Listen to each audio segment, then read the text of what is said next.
Tuesday, January 23rd, and welcome back to the Damon Bruce Show. It's wonderful to have you here. You could be a whole bunch of places, but you choose to be here, and I thank you very, very much. Like, subscribe, all that good stuff. You ready to talk about beef? We got beef. We got beef all around us. This is the Beef Bowl between the 49ers and Detroit Lions coming up on Saturday. And the winner of the Beef Bowl gets to go on to play for something that they call the Super Bowl. But you don't get there without the beef. And here we go, because it's what's for dinner on Sunday night. Trent Williams, you got a chance to go to the Super Bowl, my man. Aaron Banks, you are a bulldozer, and the two of you need to level the earth for Christian McCaffrey to run to the, it's Detroit. You're going to hear, Cars by Gary Newman in one of the rejoins. You can guarantee that. You're going to get an assembly line production shot. You're guaranteed to get that. You will hear something about Ford or Chevy. I don't know who sponsored this, but whoever ponied up the most money might even get a verbal reference. Like, you're going to hear an awful lot about the Cars because it's the Detroit Lions. Motor City Kitties, right? Along that note, pave the road. Pave the road to the end zone. There has been an awful lot made about how good Detroit's offensive line is. And there's been an awful lot of complaining that, there are elements of the 49ers offensive line that doesn't quite live up to its expectations. You know what? That left side of that offensive line should be as good as any offensive line in football. The left side of it, I am looking at Trent Williams and Aaron Banks, and I'm going to say, you two guys, the two of you, the left side of that offensive line, have more to do with the 49ers getting to the Super Bowl than a lot of people want to talk about, a lot of people want to give credit to. The left side of the 49ers offensive line is where salvation lies. And this is where the 49ers need to attack, and I don't care if it's predictable. It's not like the 49ers got lambs everywhere else, but that left side can play overwhelming football, and they need to be overwhelming in the NFC Championship game. This is real big boy football. You're going to see the Detroit Lions coming out with their big boy pants on. This is what Dan Campbell does, after all. We know that. We've seen it. Doesn't matter if you have one ass cheek and three toes. I will beat your ass. Again, how that's not on a T-shirt already, I don't know. That's one of the greatest quotes in the history of football. I don't care how many toes or ass cheeks.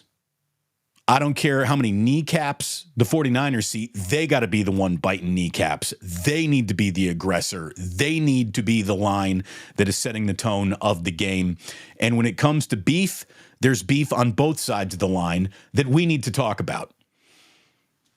Before I get into this moment of criticism, let me say emphatically, I would have spent the money to retain Eric Bosa if I were Eric Bosa. Who's Eric Bosa? Nick Bosa. I would have spent the money to keep Bosa back. I would have absolutely spent the money on him as the reigning defensive player of the year. That is a guy you never say goodbye to. You want a guy like Nick Bosa on your team.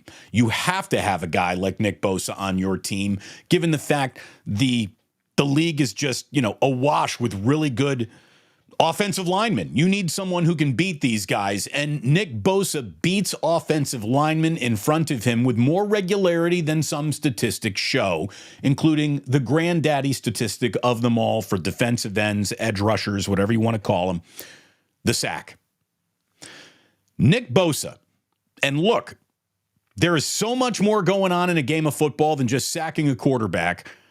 I'm not saying that it's the only stat that matters. QB hits, pressures, tackles behind the line of scrimmage. That's all really good stuff. But none of it is as important as a sack, because like a knockout, a sack ends a play right there. No more damage can be done. No more worrying about this snap, because this snap ends when that quarterback goes down and goes down hard. Heavy is the $170 million crown. Nick Bosa wears a $170 million crown. It's the largest contract ever given to a defensive player in the history of football. And with that comes expectations. And I have a level of expectations for Nick Bosa that while I appreciate the nuance, I'm telling you, it's that time of year where show me the sack. Nick Bosa hasn't recorded a sack in a month. Nick Bosa's last sack came with 7:33 left in the second quarter of the Arizona game. It was a strip sack of Kyler Murray. Arizona recovered the fumble. But that's December 17th.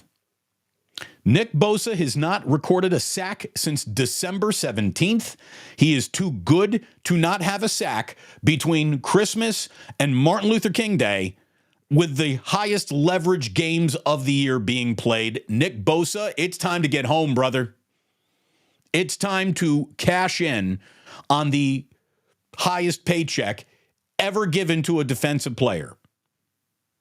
18 quarters of football. 18 quarters of football since Nick Bosa has gotten home on a quarterback. And look, it's been a down year for the defensive line because it's been a down year for Nick Bosa. He didn't have more than 2 sacks in a single game at any point in time this year. His 10.5 sacks is the fewest sacks that he's had in his last 3 seasons. He did have 5 quarterback hits against Jordan Love. Again, a game that left a lot of complaints on the table. You go back and rewatch it. One of the first things you'll admit to yourself is, on a day where there was plenty to complain about, maybe I should complain about Nick Bosa's performance in this game less, because he did hit Jordan Love 5 different times, but he's only had 3 other quarterback hits since that Arizona game. He is not getting home. He is not hitting the quarterback. He is not doing much more than moving the pocket, which is valuable. But I'm tired of having to be a sommelier of defensive line appreciation to appreciate this. I should just be able to look at it, sip it, say, that's delicious, I like it, pour more. And that's sacks. That's sacks. 8 quarterback hits in a month of high leverage football.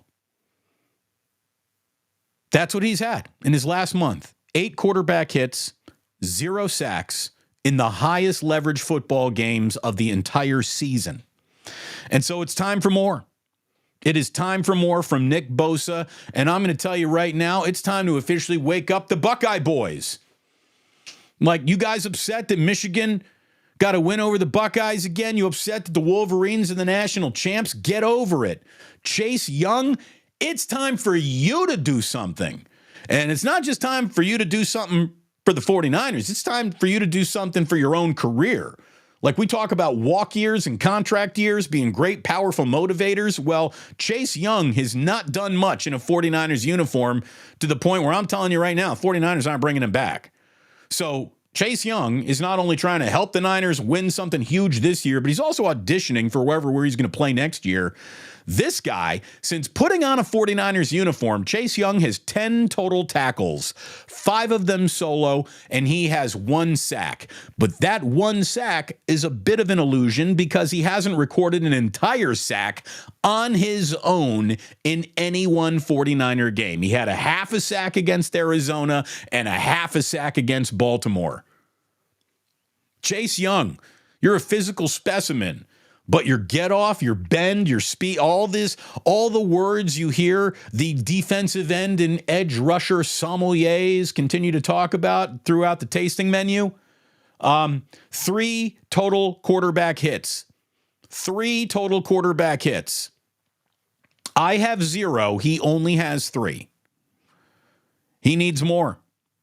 The 49ers, in a game of beef, need more from their beefy Buckeyes. Straight up. There's just no, I mean, I don't care how you go about producing more. I don't care. Do it. Chase Young, maybe you're a false prophet. I don't know. Nick Bosa, you're not a false prophet. You're a real prophet. But it was a down year, buddy. The first time you cashed that major paycheck, and he's clearly somebody whose holdout is far away enough to where it's not mattering anymore. He is a physical specimen. There isn't an ounce of fat anywhere on that man's body. He is committed to the bit, the role. And that's part of the reason why he gets paid what he gets paid. This man puts the work in. He puts the nutritional choices into his own equation. He's done everything to prepare himself for this moment. Now it's time to live up to it. Nick Bosa, Jared Goff is the closest. And how about this? Jared Goff is the last stationary target you're going to see all year, either because you lost to the Lions or you got to the Super Bowl and you know for a fact that neither Patrick Mahomes nor Lamar Jackson is a stationary target. If this team, if the Buckeye boys aren't all over Jared Goff, I don't know if they deserve to go to Las Vegas. So it's time to wake up. It's time, Nick Bosa. It's time, Chase Young. It's time, Eric Armstead. It's time, Javon Hargrave. It's time, Javon Kinlaw. It's time. These guys are one of the highest drafted, highest compensated defensive lines that we know when they are on it, the other team's chances of winning descends dramatically. Maybe why a few of these games at the end of the year have not been dramatic wins for the 49ers have been because these guys are not getting what they're paid highly done to do. They got to get it done. Got to get it done. Buckeye boys, wake up. It's time. It was also the perfect time for the sip of the day. There it is. After not seeing a sip of the day on Friday or Monday due to previous broadcasts and coffee consumption, you got your sip of the day right there. Gosh, I'm going to go in for another. Excuse me. That's good. That's perfect. That might be the sip of the month. Nick Bosa hasn't had a sack in a month. He needs a sack. He needs a sack.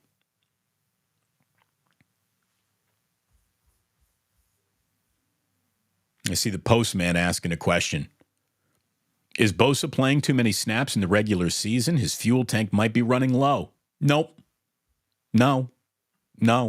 And I don't think that's a problem. I don't think energy is a problem when you had the layoff that the Niners afforded themselves. I don't think that is the issue. Getting home is the issue. I don't know why it's become an issue for this guy. But he's got to. Heavy is the head that wears the crown of the largest defensive contract ever handed out. Expectations go up with that, not down. He had a down year based on expectations. He can make all that vanish with a couple of sacks in the next couple of games. And I'm not trying to say that they're automatically going to beat Detroit or anything, but if Nick Bosa's getting to Jared Goff, it's going to help the 49ers get to Las Vegas. There's no doubt about that. We all know it.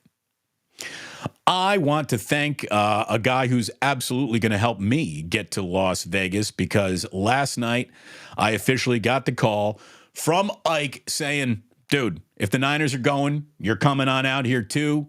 That's my man right there. And I want you to go ahead and support Ike because he supports the show that you support yourselves. Get yourself an Ike sandwich.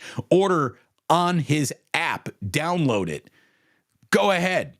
Because if you are a member of the app, you get a free Ike's Rewards point for every point the 49ers score in the postseason. That's the path to free sandwiches right there.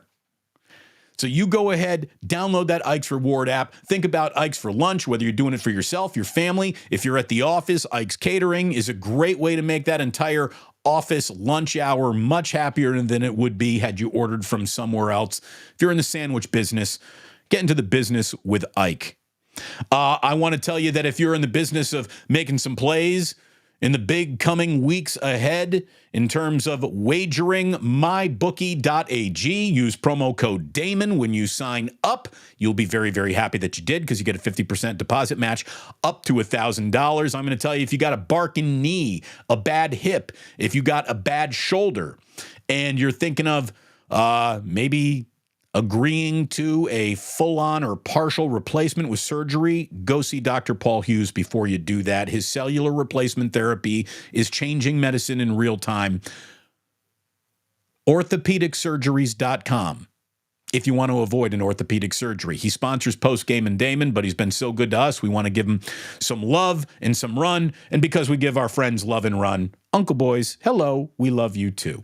So there you go. Support those who support me. It would mean an awful lot. You've done an incredible job supporting. Drop a like. Drop a subscribe on me if you haven't already. Monday was one of the most watched days in the history of this channel. We are ticking upwards in the correct direction once again, and thank you all very, very much for supporting what you're seeing. I want to ask why it's so hard to just admit for some people that Brock Purdy is pretty good. Brock Purdy should not be this firebrand of controversy that the media has turned him into. The controversy about Brock Purdy is as much of a media creation as some of the over-criticism of what he might not be is a straight-up media creation. If you watch with your own naked eyes and you've watched the entire season of football, to walk away with any evaluation other than, hey, that guy's pretty good, is absurd. And then when you then go to the box score, when you go to the stats to confirm whether or not your eyes are lying to you or not, then you go from, geez, he's pretty good to, he might be really good. This is a very natural progression that has always been used to identify decent quarterbacks in this league. Hey, what'd you think when you watched him? Thought he was pretty good. Okay, well, let's dive inside the analytics of it all. What are the numbers returning about his efficiency and where he ranks among his peers in terms of stats we all deem important for quarterbacks to produce? Well, not only was this guy pretty good to the naked eye, but he is like number one in a ton of stats that say this is an important quarterbacking stat. Now, maybe it's too much to say, yeah, because of that, he is already your MVP. You want a little bit more before you start handing out MVPs to this guy. Okay, fine. Keep the MVP. I don't give a shit. But that's not where we are. Like, we have some people really trying to separate him from the group of quarterbacks who are even worthy about being discussed as really good. And I just don't get it. How is Brock Purdy a firebrand? How? He's got the numbers to support that he's been really good. He had the numbers last year to support that he's in the middle of an awful lot of winning. This guy is in his second NFC championship game in as many years as he's been in the league. Beyond all of that, when we talk about players who ignite controversy for just getting hosts through a segment's sake, they normally pick on guys who stand out a little bit or are trying to get a little bit more attention than they might even deserve. And Brock Purdy is the complete opposite of that. He's quiet. He's unassuming. He seeks zero attention, but for the attention that's given to the job that he has. I'm not sure he has Twitter or TikTok or Facebook or Instagram. I'm not even sure Brock Purdy's got an email. I don't know who he's dating. I don't know his love life, his history. He's certainly not, making sure that there's room for his pop star girlfriend in some press box every week. Like, he's the opposite of that. I know who his roommate is. That's it.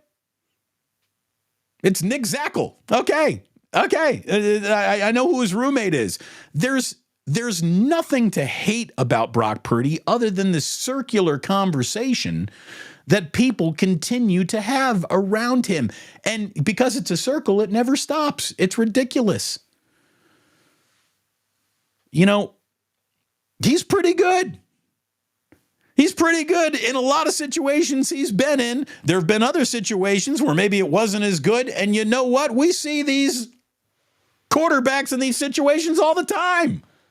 How come other quarterbacks are given the grace that Brock Purdy is never given through these situations? And they're like 6, 7, 8 years into their career. Brock Purdy has yet to play, 25 NFL games or whatever it is? I don't even know the number, but it's a small number of games that he's played. And look at how much winning he's produced.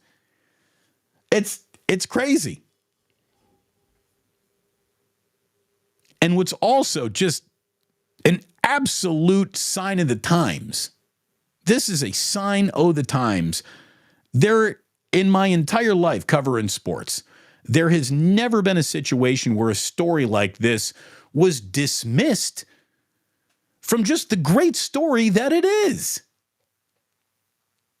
I mean, the fact that everybody is measuring Brock Purdy against the league's best quarterbacks and the best quarterbacks that have played throughout NFL history, the fact that Brock Purdy's being measured against them and not late round draft picks or even quarterbacks that he was drafted with, no matter what round they came out of, it's absurd. And the fact that we're trying to explain that Patrick Mahomes is better than Brock Purdy, some people are really trying to do that. I don't know why anyone needs to hear that or thinks that there's a segment I got to lean into.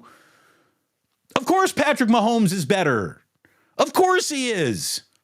But the fact that we're even talking about these two means this other guy is in the conversation. And if you are in a conversation with the best quarterbacks in the NFL that quickly into your career, there might be something there. Then you go to the original starting point of where this man comes from.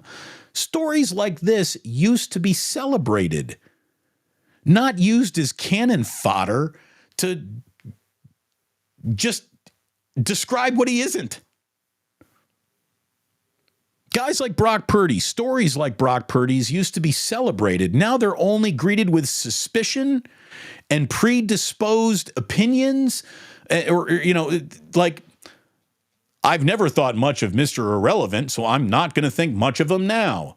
Well, that takes no effort at all. The effort in the analysis is figuring out whether or not your original premise is right or wrong. Like, the task isn't just stick with the original premise, because your original premise about somebody might be wrong. Like, nobody wants to change their opinion. Everybody's just hunkering down deeper into their opinion. And it's absurd. I don't know why sports has become this. I really don't understand it.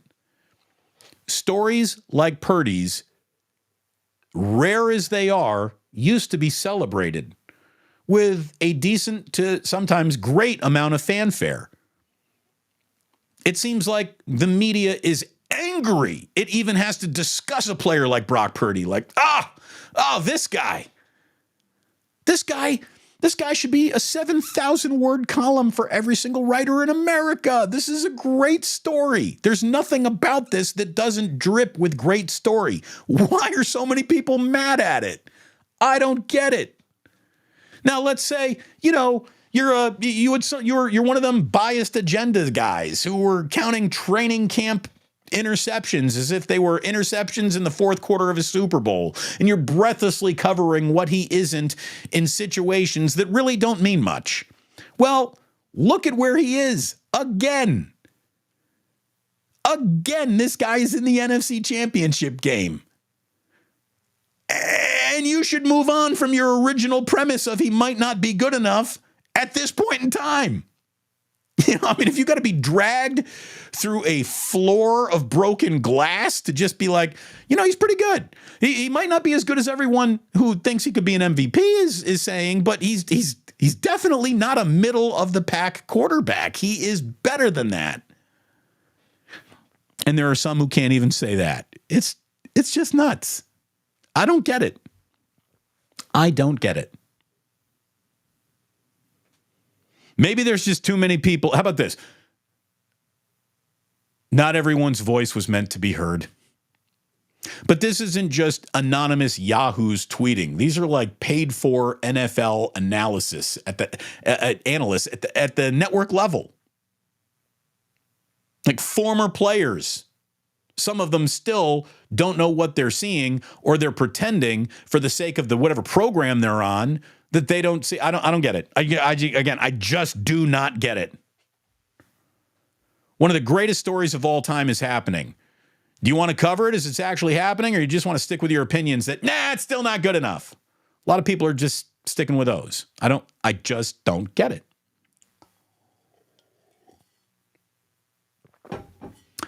By the way, it's good to be in the football business if you're a television network, and you better pray that football never goes exclusively to like some streaming services, because network TV would die right there. And then CBS dropped a monster rating update on everybody. Chiefs and Bills averaged 50 million viewers. It's the best rating ever for a divisional round. Last season's Cowboys-Niners game in the same window got like 45 million viewers. So the 5 million who said they'll never watch again when Kaepernick took his knee must have decided that enough time has passed that they've come back this year. I don't know. But everyone who was never going to watch football again was lying then, and they're back watching now. And that's how that game got 50 million. 50 million average, meaning at any point in time, 50 million were watching Chiefs and Bills. That's an incredible number. By the way, Saturday's Packers-Niners divisional round game averaged 37.5 million viewers, which is the biggest number produced on a Saturday night across any network since NBC aired the Nancy Kerrigan, Tanya Harding, 94 Lillehammer Winter Olympics 30 years ago. So the biggest Saturday night rating in network TV was driven by Packers and Niners, and then the single biggest divisional round rating of all time was delivered by Chiefs and Bills on Sunday. My goodness. People really like football. I see my chat, our chat, it's not mine, it's ours. It is flying right now. Lots of people. I can't even get to all this stuff. We will save. We will say, well, here's something. Now, this is, the Bosa family only cares about counting money. Jose Julian. Well, that's unfair. You had both Bosa boys prove themselves to be in a situation where they should be highly compensated, but now they need to go out and live up to that billing. The Bosa family only cares about one thing, counting money. That's what a lot of families care about. I want both of my sons to go out and make as much money and be as successful as possible in their chosen endeavors. Again, I don't have a problem with what they're paying them. I have a problem with the production in the last month of high leverage football. It's time for the Buckeye boys to get at it.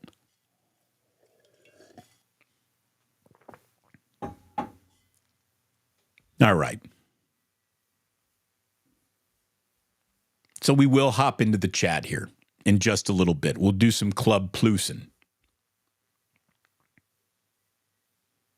Got some NBA news.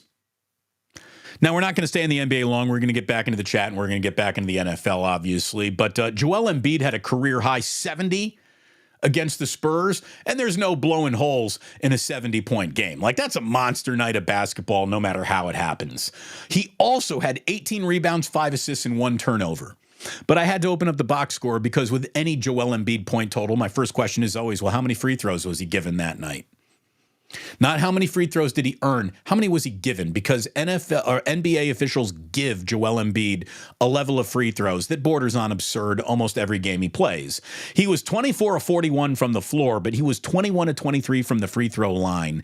In his career, Joel Embiid has averaged 10 free throw attempts per game. And in just his last 2 seasons, that career average of 10 has risen to 11.7 last year. And this year, Joel Embiid is shooting 12.2 free throws per game. Now, when you become an MVP, you start getting that MVP's whistle. Unless your name is Steph Curry. And I know that Joel Embiid and Steph Curry couldn't be built any more different physically, couldn't play on the floor differently anymore. Like, the gap between the two is as wide as it gets. But it is absurd when I start telling you this. The night that Steph Curry got his career high of 62, he got to the line 19 times. He was 18 and 19 from the free throw line against the Portland Trail Blazers that evening, where he got his career high 62. Steph Curry, if he were routinely shooting free throws in the high teens, low 20s, he would have already surpassed 62 a million different times. Seriously. Steph Curry's career free throw attempts, 4.4. 4.4 per game. And we see him off the ball getting manhandled all over the court. We know he gets chopped in half on the way to the layup line, and he still gets the worst whistle I've ever seen an MVP get. Whether I covered the Warriors or not, I would tell you that. And I think the numbers back it up a bit too. The most free throws per game averaged in any season for Steph Curry was 6.3 back in 2021. Again, career average for Embiid is 10. And in the last year, this year, he's doubling Steph Curry's career high in free throws. I know you officiate centers and guards differently. I know that Curry, like all jump shooters, is going to find himself at the line less than guys who drive to the rim. But Curry does drive to the rim quite a bit. And for a jump shooter, he should still even be going more to the line than he does. One other thing about the Warriors, just to tell you about, they're back on the court Wednesday night against the Atlanta Hawks. Heavy hearts will be in the building, obviously, with all that the Warriors have been through. I highly recommend, if you're subscribing to The Athletic, reading Marcus Thompson's recount of how Steve Kerr is the right guy to lead the Warriors through this moment. And it's a really good article. I urge that you read Marcus Thompson's story. Cavs' Tristan Thompson, by the way, got suspended 25 games for violating the league's anti-drug policy. The 32-year-old got popped for a little HGH steroid cocktail. He's averaging 4 points and 4 rebounds in 12 minutes this year. So Tristan Thompson is at that, God, I'm just trying to hold on to my career stage of his career. And that's when maybe you get tempted to take steroids, or maybe he's been on it the whole time. But if he's been on it the whole time, how do you not know how to cheat the system? Desperation set in, and he's looking for something, and he got caught. I'm not gonna play holier than thou. I'm not gonna say, hey, dude, don't take steroids to hold on to your career. Don't get caught. Don't get caught. Last thing to tell you about before we go into Club Plus. Again, we never, ever, ever going to waste your time here on the Damon Bruce Show. It's not what YouTube was invented for, to waste time, to drag you through hours of programming that you do not need because it's repetitive over and over and over again. But we do have one more piece of news, and that's the Miami Heat acquired Hornets guard Terry Rozier for Kyle Lowry in a projected 2027 first-round pick. Rozier is going to make the Miami Heat better. 23.2 points per game, 6.6 a game. He's having one of the best years of his career. That guy is tried and true. He is a good player. Woj reporting that the Hornets are looking to work to move Lowry, who is 37 years old. He's making nearly $30 million a year right now. So that is either going to be a cap, an expiring contract that someone wants to take, or he's going to eventually be bought out and available to just about anybody. He's not the answer, Warriors fans. Don't even start. I don't know what the Warriors' answer is. I just read a big article about what the Lakers might do to improve their team. And in all the options, not one of them involved a single Golden State Warrior. I think the Warriors are just going to have to play the hand that they got, the hand that they have dealt themselves. And there it is. Wrapped in a nice, tight little package. I hope you certainly enjoyed today's show, listening on the podcast. I thank you so very much. If you are on YouTube, Club Plus is around the corner. If you're listening to the podcast, I thank you so much. And remember that sports don't build character. They reveal it. And like that, he's gone.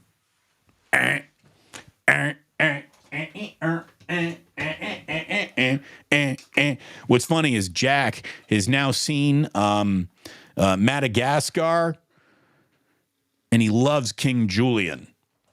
And we were walking out to the car this morning. Jack is saying, he's like, I like to move it, move it. I like to move it, move it. So we got my kid going, and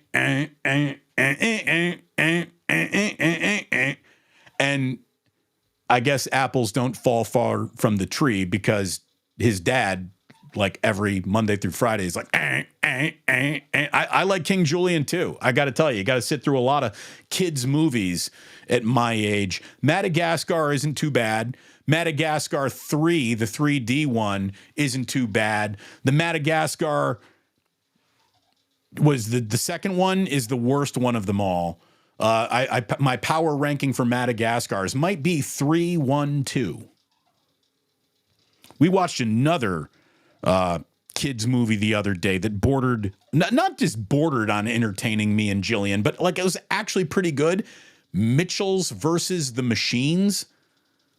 That's an animated movie that I think like won an Oscar, but still I didn't know much about it. We had to watch it the other day. Pretty good. Pretty good. I've become an official. I highly recommend Bluey. It's adorable. Daniel Tiger is good for getting the kids talking about their emotions and controlling their emotions. But even after about 3 episodes of Daniel Tiger, I'm ready to wring that little tiger's neck myself. So there you go. There's your what are we being put through with our children update. Oh, hey, Dr. Jazz Hands saying, hey, Damon, Purdy is engaged. Well, it's probably why we don't hear an awful lot about who he's dating. The fact we don't know her, I don't even know what she looks like. Who is she? Again, Purdy doesn't put any of his business out on Front Street. He is not looking for more attention than he deserves. I don't even know if he's online. The overreaction to not liking Brock Purdy is just that. It's performative overreaction at this point. It's insane. What's Tiger Tank thinking? I wonder if it's East Coast biased, even though most of the talking heads live out here in Cali. But it would be nice for the Niners to do something right, to change it, to win a Super Bowl. And that's what it is. You want to change the way people are talking about you? You stick a Lombardi trophy up their ass. You get their full attention.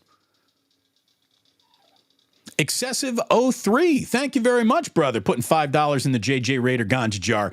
Purdy is like Rodney Dangerfield. No respect. Again, and so Purdy needs to drop his back to school on everybody, and now Rodney's a movie star and everybody loves him. And let's come on over from, sit on Johnny Carson's couch, Rodney.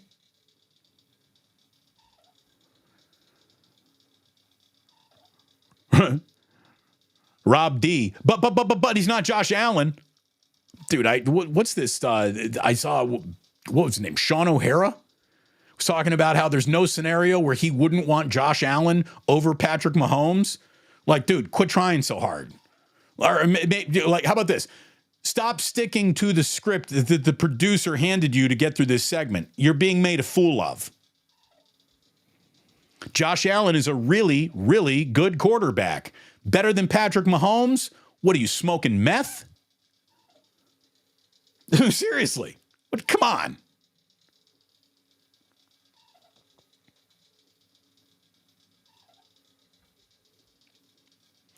We got Red Jet Shell, a member of the initiated, and the negative connotation will stay with the 49ers no matter what, who is under center. And that's the real sad part. Well, look, the bright, hot, white light of scrutiny is different for a 49er than it is for a Tennessee Titan. That's obvious. It's certainly different for a 49ers quarterback than it is just about anywhere else. Again, it's one thing to be a major league shortstop. It's another thing to be a major league shortstop for the New York Yankees. It's one thing to be a quarterback. It's another thing entirely to be a quarterback of the San Francisco 49ers. But it's crazy. It's just nuts. Again, you'd think that even those who didn't want to come down as pro Brock Purdy would at the very, very least admit what we're seeing is incredibly unexpected, very impressive, Based on that, you had no expectation of even decent, much less good. And if you don't want to admit Brock Purdy's great, that's fine. Maybe he hasn't done enough to confirm greatness upon him. You got to win a Lombardi trophy if you want to join that conversation. But to try to prove the point that he's not even good or he's lucky to be here or this could happen to anybody, again, why isn't Trey Lance the quarterback if this could have been anybody? This team had every incentive in the world to make Trey Lance work as its quarterback if just anybody with a swinging dick can play this position for Kyle on this team and this system. It's very odd. Again, welcome to the new age of perception. Red Jedi, again, not everyone was supposed to offer up their perception. Vance Lott, Damon, you're spot on. Well, thank you very much. Again, I'm not trying in any way, shape, or form to prove that I'm right. As far as I'm concerned, I am completely irrelevant to the Brock Purdy conversation. But I feel like I got to play traffic cop and pull over and hand over some tickets for this bullshit speeding that is people really, as a man is about to host an NFC championship game, the whole he's not good at this is absurd. It's absurd. And why is he a firebrand? Why is Brock Purdy this huge, like, oh man, just say his name out loud and everybody's got it. You're treating him like he's Ron Artest. Like he's Steven Jackson running up into the stands in Detroit, hitting people. He's anything but that. He's the most unassuming, close to the vest dude in the world. It doesn't make any sense. And Rock Eastwood, I agree with you. Who cares about what anybody thinks of our players? I cheer for the team. They want to prove themselves, then win. People don't like our quarterback? No skin off my balls. Just fly the flag. That's great. But everybody's policing and language policing and topic policing and point policing everybody. It's absurd.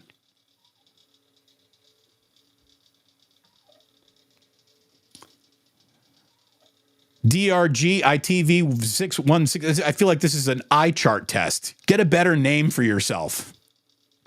Dr. Git 16V. Jesus. Man, Damon Bruce spitting that fire once again. Thank you very much. Get a better name for yourself. Make something up that's better than that. Again, you get to choose any online presence that you possibly can. You don't want to identify yourself. You're picking a South Park character there. Get a better name. What is the name of that South Park character? And just use that to your advantage. Now I'm clevering. Now I'm clever policing. Good people in our chat.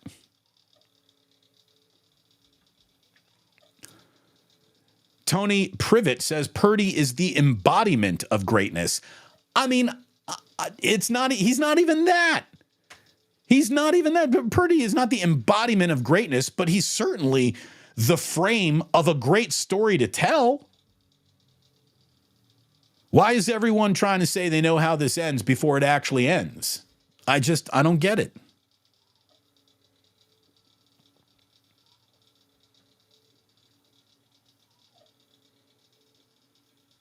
Wally Lama says, Brock dresses like Huey Lewis and they hate him for it. Nobody hated Huey Lewis. So why is a guy dressing like Huey Lewis hated? And by the way, I never even heard that. Brock Purdy dresses like Huey Lewis. Oh, okay. Miguel Rodriguez, thank you very much for the super chat, Miguel. I think a lot of people hate on Brock. It comes from the league's hate for the Niners. Oh, look, there's no doubt. There's no doubt. It's clicks. It's engagement. It's their job. I get it. But Vance Lott, I agree with you. There are a lot of people out here failing the profession.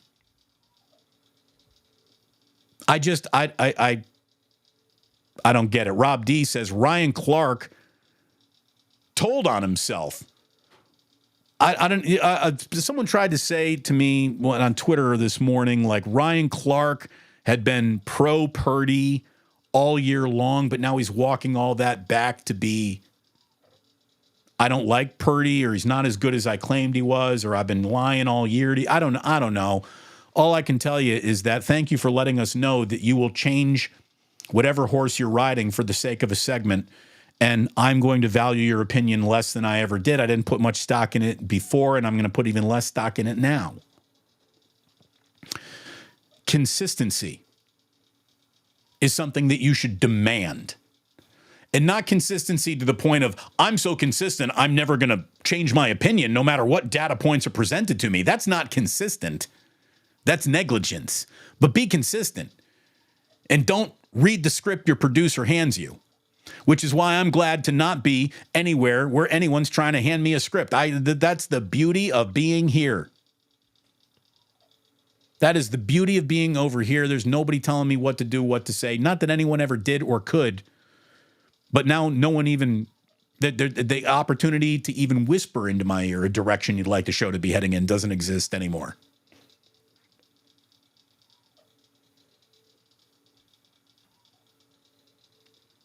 Dale says, Bosa isn't getting any help from the other D-line mates. Bosa's the only guy consistently double-teamed because the rest of them are not a threat.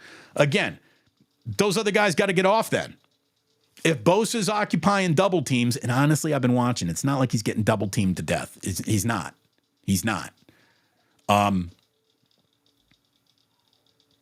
It needs to get better. Here's the deal.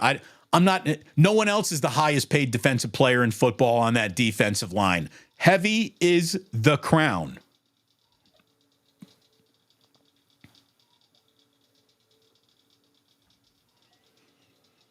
Jedi says, my dad made me write a 500-word essay on why I needed to borrow $1. He about that money. Well, you know what, Jedi? The fact that has stuck with you your entire life, I guarantee you that you value $1 as anybody, right? As much as anybody. That's awesome. Your dad made you write a 500-word essay to get $1 out of him. That's nice.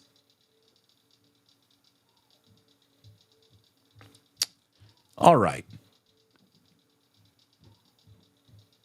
What's going on? I don't want anybody turning on anybody here in the chat. There's no reason to start pointing fingers. We're all friends. We're all plusers. We're all here together. Calm down, everybody.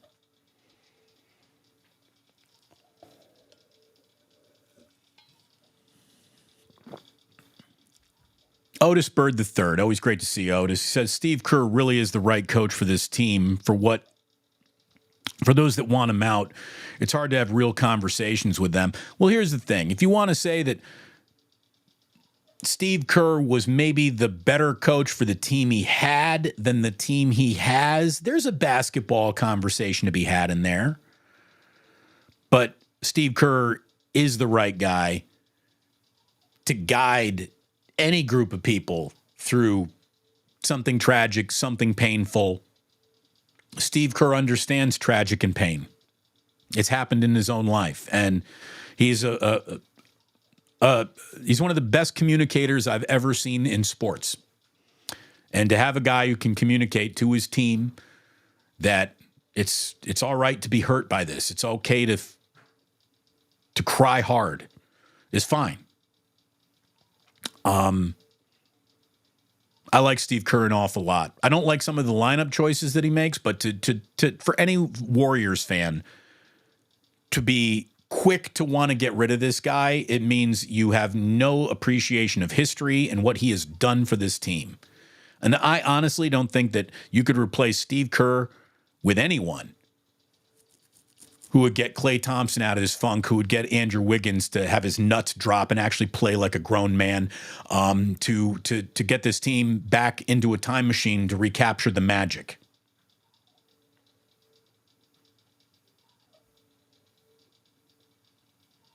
What else we got going on here? UC Steve says, hey, now Tristan can spend more time with his Kardashian family. Isn't he in the NBA specifically so he can cheat on the Kardashians that he's sleeping with? I don't know. Again, what's the point of being in the Kardashian family if you're not cheating on one of the Kardashians? It seems to be par for the course. East Bay Ricardo, Damon, Zootopia. Done it. It's good. I got to be honest, the whole like sloth DMV thing is funny the first time you see it, and then you start saying, it takes a long time to get through this scene. Surf's Up is great. Okay, Surf's Up. I don't know that one. Thank you, Charlene Crosley. Another vote for Zootopia. Oh, no, maybe it's not for the kids, but you're not the only one to tell me this, Hand Banana. Godzilla -1 is awesome. I don't know who you were agreeing with, but I do want to see Godzilla -1.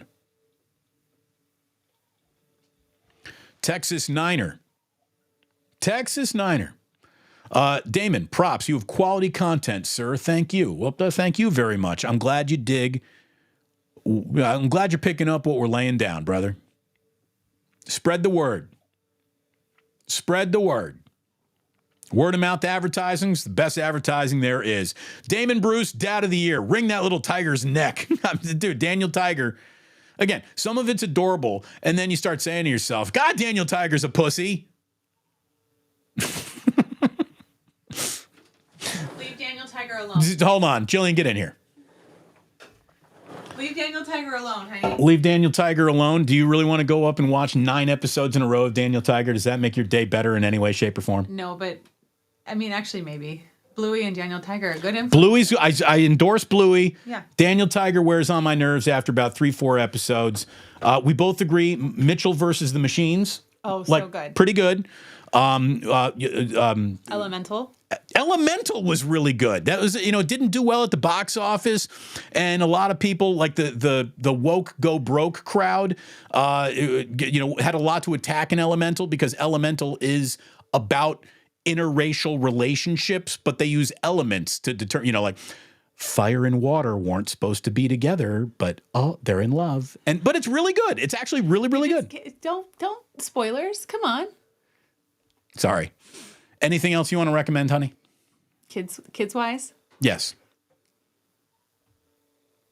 Ada Twist Scientist, pretty good. Ada Twist Scientist is good. Oh, and what is it? Emily's Science Lab. Emily's Science Lab, yeah. That was really good. She's like a protege of Bill Nye the Science Guy, and it was just one season, but it was great. And she does her first season pregnant.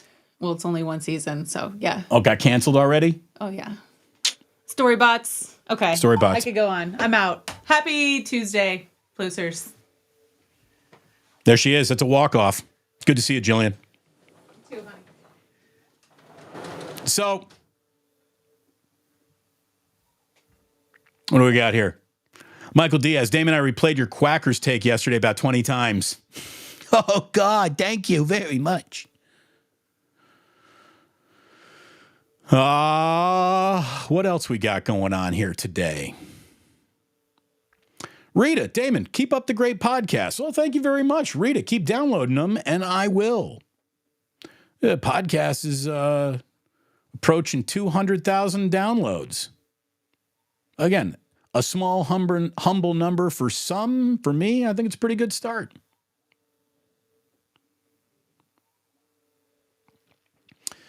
What else we got going on here? Well, chat was just cooking today. The Penguins of Madagascar. Life in SF. The Penguins of Madagascar are fantastic. I like the Penguins, and I like King Julian. Those are my preferred Madagascar spinoffs. And I think the Penguins got a Madagascar spinoff, didn't they? Didn't they get a spinoff? I don't know. NorCal Air Gunner. Damon, are we at the point in history where we hate feel-good stories like Brock Purdy now? I don't think we're there, but we're definitely at a point in history where there is a cottage industry to trying to poke holes in feel-good stories. The other saying is, there's always somebody out there trying to yuck your yum. And that's what this is. Hey, I really like this team. I really like this player. And then the follow-up conversation is, well, let me tell you why you're wrong. You shouldn't like that player. You shouldn't like that team. It's obnoxious. It's obnoxious.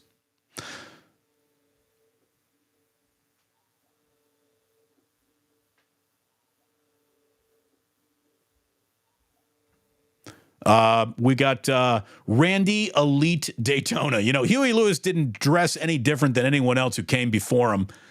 I never really thought that Huey Lewis was one of those like guys who dressed in a way that defined the 80s. Like Huey Lewis was, he was in the members only jacket club, right? He's okay. The way I never look at it this way. When I think of 80s fashion, Huey Lewis is not even in the photograph of people who I think need to be arrested for the fashion choices that were made in the 80s. He had the really nice feathered hair. I mean, the worst fashion choice I think Huey Lewis made was when it was all like that white and green striped thing in was that the Hip to Be Square video? The way they shot that Hip to Be Square video was really obnoxious. Like the zoom in like this over and over again. Da, da, da, da.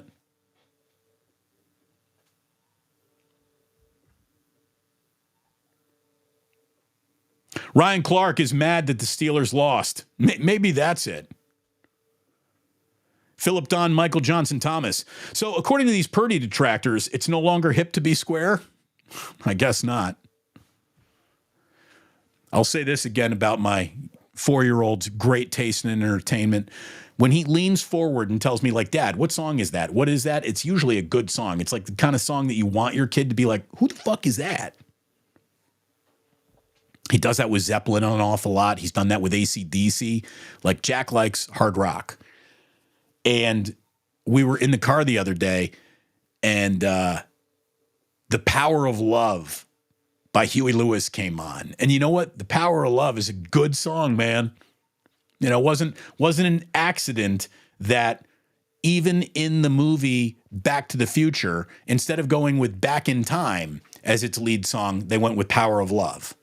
Back in Time, also sung by Huey Lewis. Huey Lewis, by the way, also has a cameo.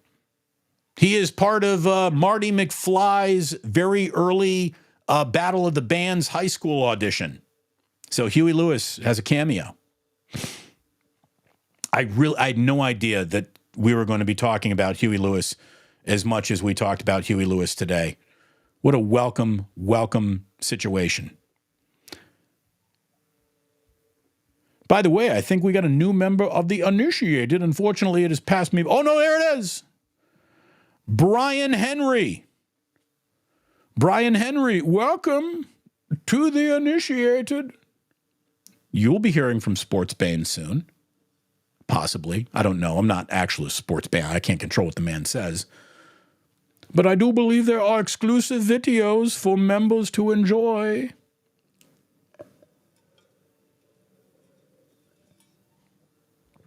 Sporticus going all scientist on us over here. Too many people think opinion is fact during the proving process. Facts only become facts after proof, not during or prior. Correct.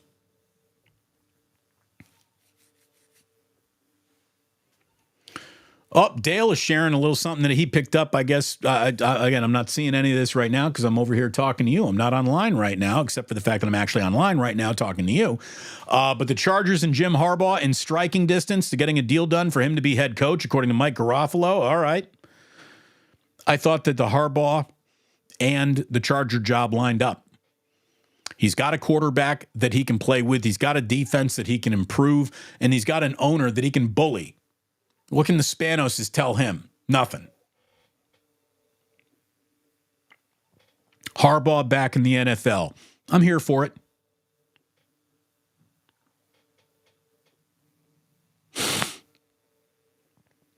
All righty.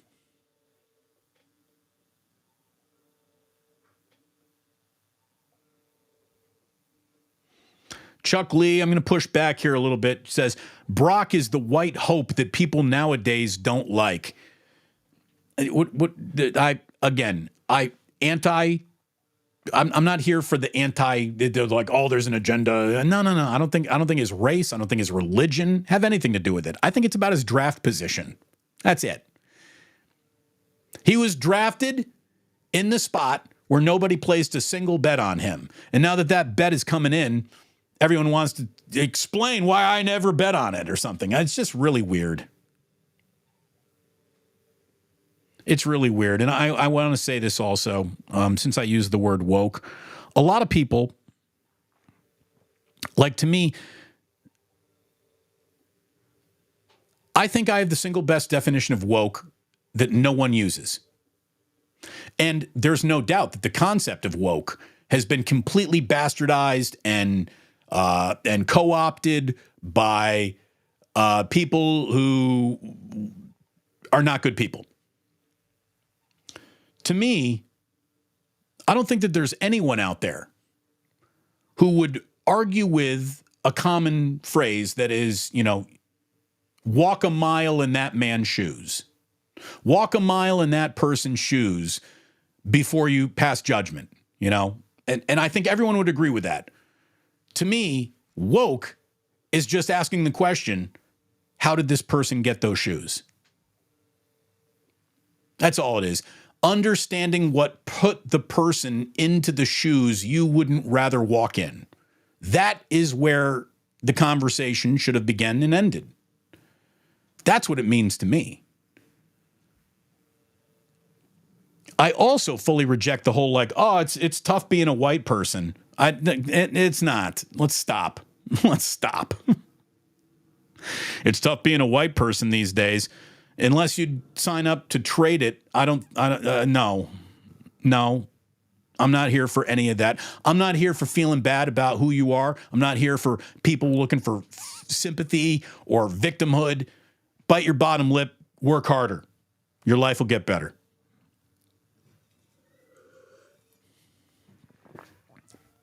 Sing is good. Sing. Okay. Sing looked a little like just pop star performative to me. So I haven't watched that.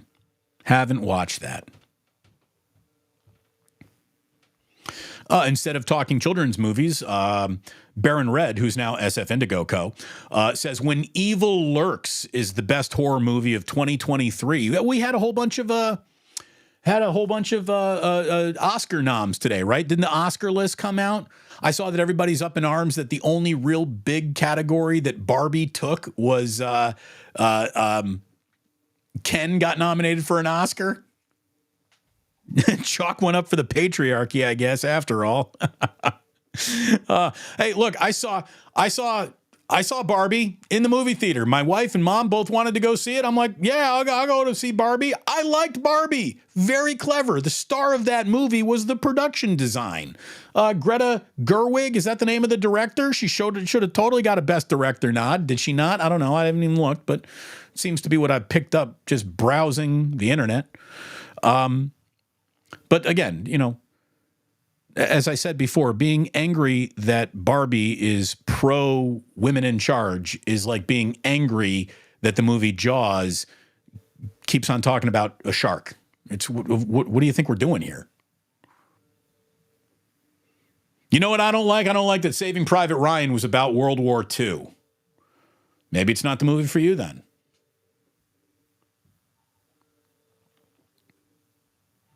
I don't know where this came from, but Niners Worldwide just wants everyone to know corn. Corn.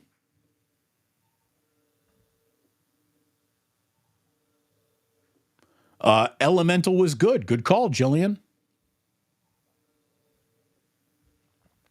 Again, Dr. Jazz Hands right here says, I don't know if you saw my Logan versus Burks comment. I spent a while in the gym. I just got back, but I need you to solve the outside run, the quick pass.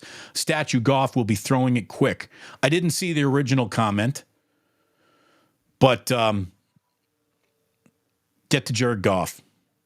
That's my comment. G-Man, can we talk steaks again? I think we settled it. Get yourself a bone-in ribeye.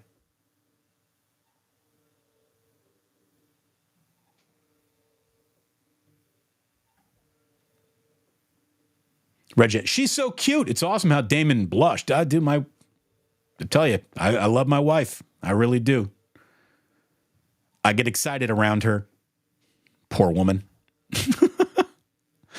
Michael Chan says, my kids are Wildcrats now. So you know what? Jack likes the Wildcrats too. The Wildcrats are doing like a live show at the Orpheum Theater in March, and I got tickets, and I'm taking Jack out of school to bring him to a Wildcrats in-person type of show, and I'm excited for it. I know Jack's going to be very excited for it.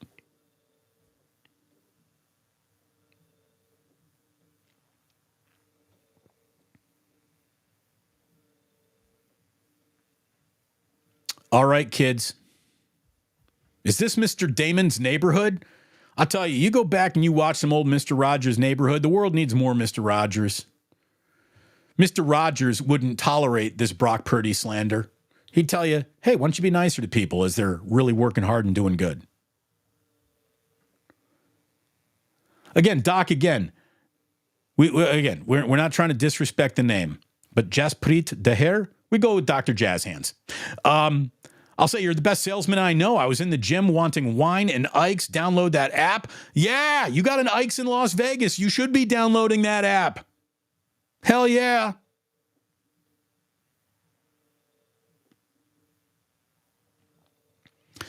My good friends, if you could go ahead and on your way out today, think about hitting that like button just once. If you're not subscribing, boy, we'd appreciate that too. My man Mike, just throwing $2 in the jar, keeping that jar happy. Thank you very, very much. I appreciate that. Excessive 03, my kid lives for Born to Be Wild. Yeah, get some Steppenwolf in your children. Absolutely. Damon, introduce him to Run DMC. You know, I got to do a little video of when I turn my gas stove on, the way that the pilot light like picks up, it starts going. And whenever I turn my gas stove on, as it's going in my mind, every single time I hear this beat is very vital. So yes, the kids will know Run DMC.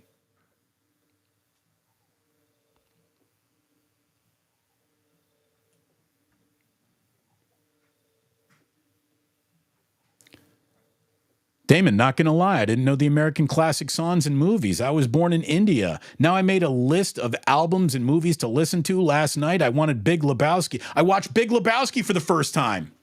Here's the thing. The Big Lebowski is good the first time you see it, and then after you watch it 10 times, you're going to be like, that's a great movie.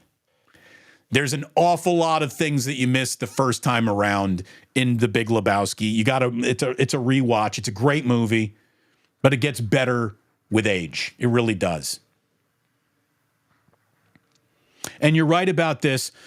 Philip Don, Michael Johnson Thomas. Whoa. Back in Time is no pushover. I agree. Also a great Huey Lewis in the News song. But it's no Power of Love. Don't take money. Don't take fame. Don't need no credit card to ride this train.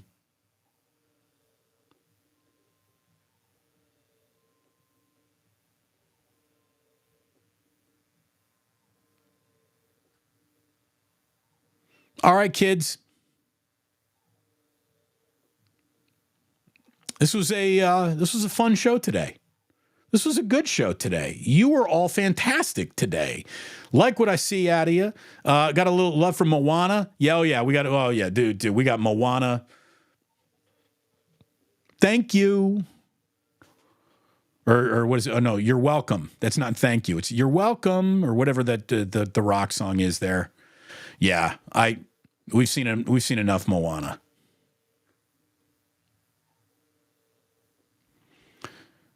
Here we go. Check this out. I like this an awful lot. NorCal Eric Gunner just going $5 into that tip jar. Thank you very much. $5. Can I get a 5? Can I get a 5? Thank you very much. Thank you very much. Ribeye with onion blossom sauce is so dank. Speaking of dank, how's Smiley Dan doing? Oh my God, I'm never going to hear my stove light the same. Do you have that again? Yeah. This beat is very vital. We have a little song that my refrigerator sings to you when you open the door. It goes doo-doo-doo. Every time you open the door, doo-doo-doo. And what I hear every single time I open up my refrigerator door are the first 3 notes of Live or Let Die by the Beatles and Paul McCartney. Doo-doo-doo, doo-doo-doo, doo-doo, doo-doo-doo, doo-doo-doo, doo-doo. So yeah, there's music all over my kitchen.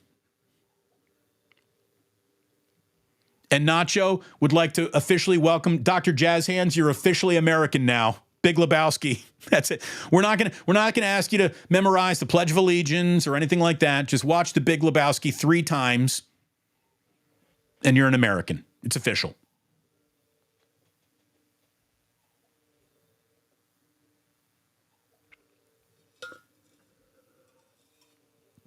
Damn it, I'm more of a Wu-Tang guy myself. Oh, come on. Raw with no trivia. We're like cocaine straight from Bolivia. Hell yeah. Dude, the 36 Chambers came out when I was in college, and you want to talk about, hey, put that album on and don't take it off for a full year. I mean, I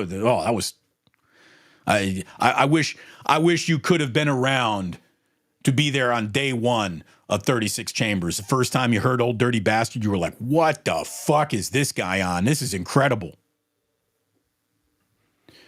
Niners Worldwide. You're out of your element, Donnie. No doubt.